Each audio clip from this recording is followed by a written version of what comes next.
전장의 패러다임이 완전히 달라지고 있습니다. 영화에서나 보던 로봇 병사가 현실에서 임무를 수행하게 된 것입니다. 영화 터미네이터에는 로봇이 인간들의 기지인 지하터널에 잠입해 무차별적인 살육을 벌이는 장면이 있습니다. 여기서 인간들은 압도적인 위력의 로봇에 속수무책으로 당하고 마는데요. 이와 비슷한 상황이 이스라엘 하마스 전쟁에서 연출될 수도 있을 것 같습니다. 물론 형 로봇이 투입되는 건 아니고 정찰 임무를 수행할 사족보행 로봇입니다. 지난 15일 이스라엘 현지 매체는 이스라엘 방위군이 로봇 개발 제조업체 고스트로보틱스의 로봇계 비전 60 세대를 구매했다는 기사를 게재했습니다. 로봇계라는 이름에서도 알 수 있듯이 비전 60은 사족보행 로봇으로 이스라엘군이 폭발물에 관한 정보를 수집하고 지상군 작전 시 최상의 조건을 갖출 수 있도록 지원하는 것을 목적으로 하고 있습니다. 비전 60은 길이 85cm, 무게는 51kg이며 탑재 중량은 10kg 정도입니다. 최대 속도는 초속 3m, 운용거리는 최대 10km인데요. 최장 3시간까지 운용할 수 있습니다. 일반적인 이동형 로봇은 평지가 아닌 곳에서는 운행에 제약이 따르는 경우가 많은데 반해 비전 60은 계단, 언덕, 자갈밭, 모래, 흙 등 거칠고 다양한 지형에서도 큰 무리 없이 이동합니다. 또한 경사 30도, 측면 경사 15도를 오르며 40도 경사의 계단까지도 오를 수 있습니다. 여기에 벽돌 더미를 오르고 깊이가 있는 웅덩이를 통과할 수 있으며 물 위에 떠 있는 것까지 가능합니다. 이동 능력만으로 보면 지금까지 나온 사족 보행 로봇 중 가장 돋보인다고 할 수 있는데요. 비전 60의 기능은 이외에도 다양합니다. 첨단의 다양한 레이저 센서와 시각 센서가 탑재돼 야간 등 시야가 완전하게 확보되지 않는 시간이나 환경에서도 사람과 사물을 구별하고 이런 기능을 이용하여 이동한 지역의 3D 지도를 만들기도 합니다. 이뿐만이 아닙니다. 작전을 수행하는 지상 전투원들의 안전을 위해 폭발물 위치를 파악하기도 하며 5G, 와이파이 등으로 통신의 확장성을 기하고 장애물 충돌 회피와 자동 회귀 모드 기능까지 장착했습니다.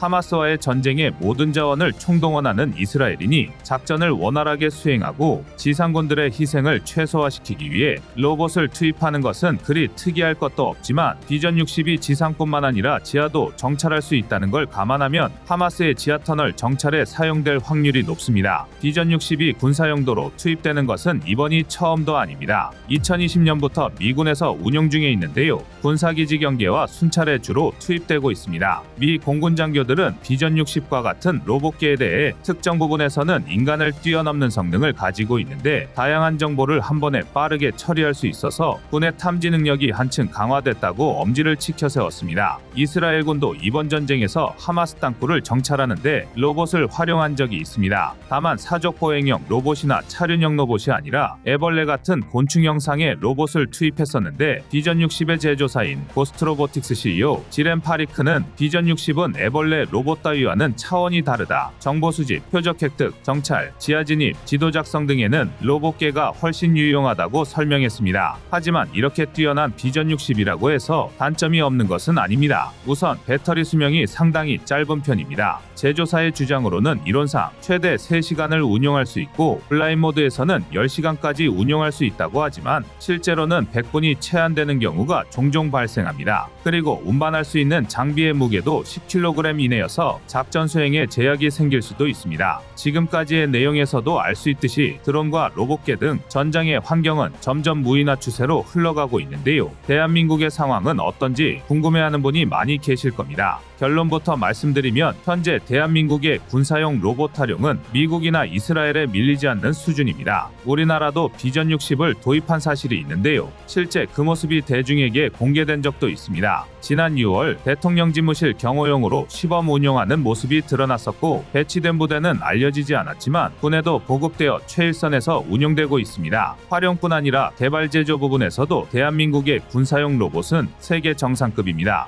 LIG 넥스원이 비전 60의 제조사인 고스트로보틱스의 지분 60%를 매수했으며 미국의 로봇 기업 보스턴 다이내믹스 역시 현대가 2021년에 인수했습니다. 보스턴 다이내믹스의 사족 보행 다목적 로봇 스팟은 지난 5월 미 육군의 전술 테스트에 참여해 미군의 호평을 받은 적이 있으며 우리 육군도 2021년에 스팟을 도입했습니다. 같은 해 육군 아미타이거 4.0 전투 실험에서 스팟이 공개되어 큰 주목을 받기도 했는데요. 스팟은 첨단 센서와 스테레오 카메라를 탑재하고 발사하고 있어 360도 범위에서 지형지물을 인식하고 다양한 장애물 극복이 가능합니다. 또한 운반할 수 있는 장비의 무게도 14kg에 달해 이 부분에서는 비전 60에 비해 확실히 앞선다고 할 수 있습니다. 보스턴 다이내믹스의 스파뿐만 아니라 현대그룹의 방산 분야를 전담하고 있는 현대로템에서는 본격적인 군용 다족 보행 로봇을 개발하고 있습니다. 로봇계라는 명칭에 걸맞게 군경과도 같은 임무를 수행할 수 있는 스팟이지만 자체적인 전투 능력을 갖추지는 못하고 있는데요. 현대로템은 국내 로봇 플랫폼 전문 업체인 레인보우 로틱스와 협력하여 스팟과 같은 높은 기동성을 갖춘 대테러 작전용 다족 보행 로봇 개발에 착수했습니다. 기본적으로 민수용으로 설계된 스팟과는 별개로 완전히 군을 위한 다족 보행 로봇을 개발하겠다는 것입니다.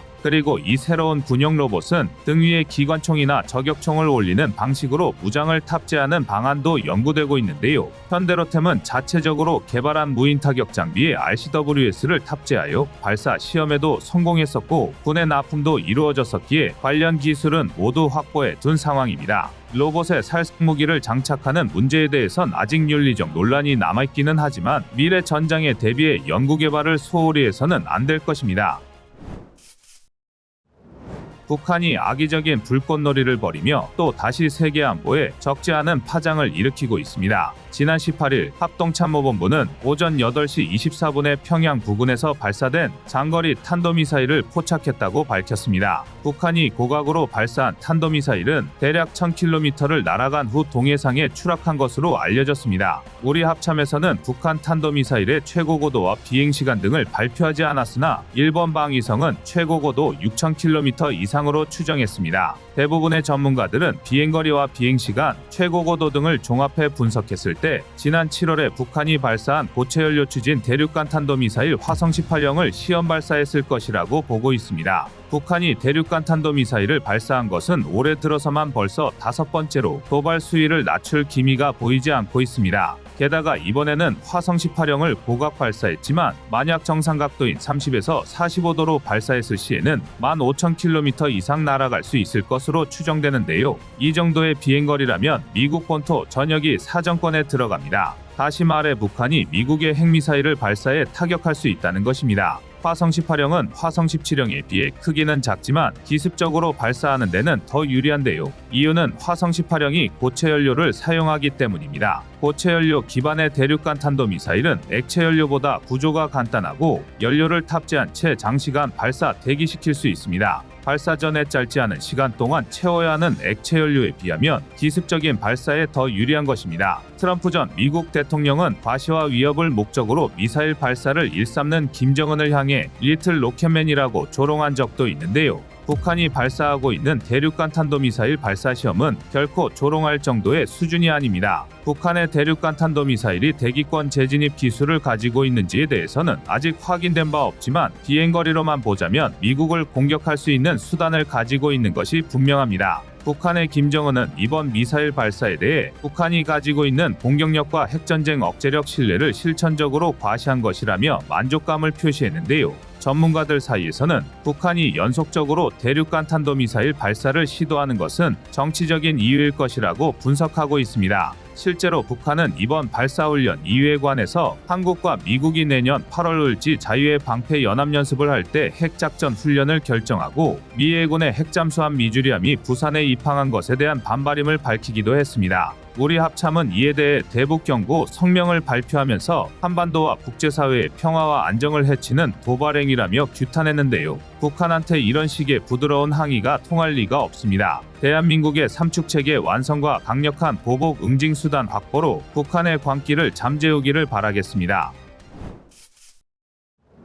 군 생활을 경험한 분들 중에는 야외 훈련을 할 때 대형 천막을 쳐보신 분도 있을 겁니다. 군용 대형 천막은 수경지에서 병사들의 휴식 공간이 되기도 하고 야전 지휘소의 역할을 하기도 하는데요. 작전에 따라 신속히 이동해야 하는 지휘소가 한 곳에 머물러 있으면 현장 지휘에 어려움이 생길 수 있습니다. 또한 천막을 설치하고 해체하는 데 상당한 시간이 소모되고 전시나 상황 발생 시 천막형 지휘소는 적의 공격을 방어하는 것이 불가능하다는 치명적인 단점까지 가지고 있습니다. 따라서 이런 문제점을 개선하여 군은 생존성 보장과 전장 환경 개선을 위해 기동화 지휘소의 도입을 요구해 왔습니다. 그리고 마침내 지난 12일 방사청은 차륜형 지휘소용 차량의 최초 전력화를 공식 발표했습니다. 그동안 아미타이거 4.0을 원활히 수행하기 위한 목적으로 차륜형 지휘소용 차량을 육군과 해병대의 대대급 이상 부대에 배치하여 전력화하는 사업을 진행해 왔었는데요. 육군 제25보병사단을 시작으로 본격적인 배치가 시작된 것입니다.